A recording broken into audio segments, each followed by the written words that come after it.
I've been working on my three-wheeler for a while now, so I'm just going to do a recap of what I've done so far. I started with just cleaning the carburetor and everything. That didn't take very long. It wasn't running before, so all I had to do was just clean out that it was filled with a bunch of gunk. And it started running. Then I just took off the old seat, put on this leather jacket. Then I got the paint and air filter that I had a video of.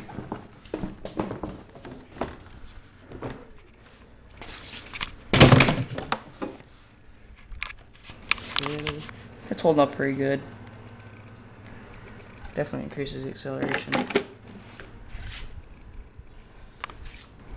After I got the air filter, then I decided to go for the rims.